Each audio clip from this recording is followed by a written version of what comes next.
बिस्मिल्लाहिर्रहमानिर्रहीम। अस्सलाम वालेकुम नाज़रीन, आप यूट्यूब चैनल देख रहे हैं। मैं इमरान ख़ान हूँ। सबसे पहले डोनाल्ड ट्रंप हमले से मुकर गया। ये जो ईरान के अंदर अटैक हुआ एक फैसिलिटी के ऊपर, एक गैस की तनसीब पे जो हमला किया गया पारस में, उस हवाले से पहले ये दावा किया गया, अमरीकी मीडिया ने दावा किया, अमरीकी हुकूमती सोर्सेज ने दावा किया कि ये इसराइल ने और अमेरिका ने मिलकर इसका प्लान किया था और कोऑर्डिनेशन के साथ ये हमला किया गया। अब डोनाल्ड ट्रंप के ऊपर बहुत दबाव पड़ा क्योंकि ईरान ने अपने वादे के मुताबिक खलीजी ममालिक में मुख्तलिफ फैसिलिटीज़ के ऊपर अटैक कर दिया। जो गैस की फील्ड्स हैं वहाँ पे अटैक किया। ख़ास तौर पे कतर में उसने काफ़ी नुकसान पहुँचाया। उसके अलावा यूएई में भी किया, सऊदी अरब में भी किया। सऊदी अरब ने जो है वो इंटरसेप्ट कर लिया अपने मिसाइलों के ज़रिए से, जो इंटरसेप्टर हैं उनके ज़रिए से, लेकिन बाकी जगहों पे काफ़ी नुकसान हुआ। और वो वीडियोस आप देख सकते हैं सोशल मीडिया पे कि कतर में कितनी बड़ी बड़ी आग लगी हुई है और यूएई के अंदर क्या सूरत हाल है।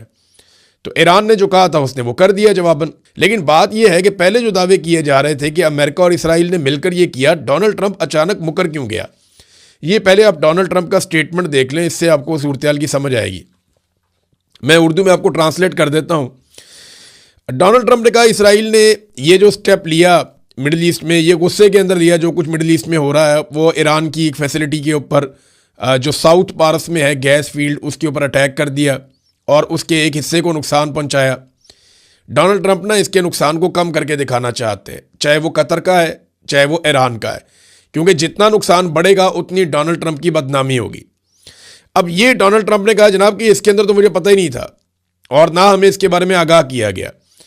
डोनाल्ड ट्रंप कहता है इसराइल ने ये खुद ही किया है, और उसके बाद वो ये कहता है कि बदकिस्मती से ईरान ने उसके रद्द अमल के बाद जो कुछ किया और जिस किस्म का ईरान ने अटैक किया कतर पे, उसको डोनाल्ड ट्रंप ने बहुत गलत करार दिया। और फाइनली डोनाल्ड ट्रंप ने धमकी भी दी कि फिर हम बहुत बड़ी तबाही फेरेंगे अगर ईरान ने दोबारा कतर पे या किसी और जगह पे गैस फील्ड के ऊपर अटैक किया तो अटैक तो पहले ईरान के ऊपर हुआ था, ईरान ने जवाबन हमला किया है। ईरान खुद से तो हमला नहीं कर रहा था, और उसका जो हमला है उसके बाद मजम्मती बाकायदा बयानात जारी किए गए हैं। मुख्तलिफ ममालिक के जो सफ़ीर हैं या वज़राए ख़ारजा हैं वो इकट्ठे बैठे, उन्होंने एक स्टेटमेंट भी जारी किया है, वो मैं आपको भी बता देता हूँ। लेकिन पहले ये दावा किया जा रहा था अमरीकी मीडिया में, इसराइली मीडिया में, और इसराइल ने अभी दोबारा कन्फर्मेशन दी है। जब डोनाल्ड ट्रंप ने ये स्टेटमेंट दे दिया उसके बाद भी इसराइल ने कहा कि नहीं, ये जो अटैक किया गया है इसराइल की जानिब से ईरान की गैस फील्ड पे, ये डोनाल्ड ट्रंप की मुशावरत से किया गया है। डोनाल्ड ट्रंप क्यों मुकर गया, पीछे क्यों हटना पड़ा, ये एक बड़ा सवाल है। इसका सादा जवाब मैं आपको देता हूं कि डोनाल्ड ट्रंप के ऊपर बहुत शदीद तनकीद हुई है, ना सिर्फ यूरोप में बल्कि अमेरिका के अंदर और गल्फ ममालिक की जानिब से भी डोनाल्ड ट्रंप पे बहुत ज़्यादा तनकीद हुई है।